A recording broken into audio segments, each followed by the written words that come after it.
the rehearsals were very different for us because Lacey was able to start gently while she was still in Los Angeles. I was in London in a lockdown. And then I flew out to Vancouver. We both flew out at the same time, but we had to quarantine. There's a mandatory 14-day quarantine.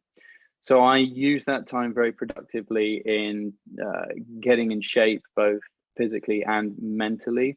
And then basically straight out of that quarantine, Lacey and I got straight into a studio, and it was very strange because of the protocols which were in place. We had to wear masks, we had gloves, we had all these sort of plastic visors, and it was all, constantly washing our hands. And then we got used to that, and we posted all sorts of hilarious pictures and things. But we really had, I would say, about 10 days of intensive rehearsals. And then we went straight into filming, and they decided to do all the dance in the first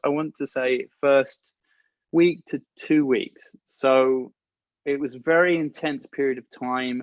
There were lots of aches and pains, and Lacey broke her toe just before we started. So she did the whole thing with a broken toe, but she was a real trooper and pulled through. But it was very intense. But the finale, which is in the movie, is a great representation of the achievement that we accomplished, because it culminates in basically a live performance. And it really was, we did that last, and it was like a release of all the intense work that we had done up until that point. And it's actually captured beautifully, I think, in the film.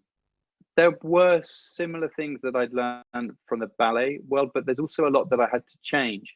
So I really appreciate that. And we had a great choreographer, Jean-Marc, and a great choreographic assistant as well. Crystal Lee was fantastic. And we worked hard. I think this is a very unique step for Hallmark, particularly. I don't think they've encouraged or seen something quite like this. And I have so many ideas for so many more things that I would like to do in this kind of vein. So fingers crossed we get the chance, because I hope that there's an audience for it out there.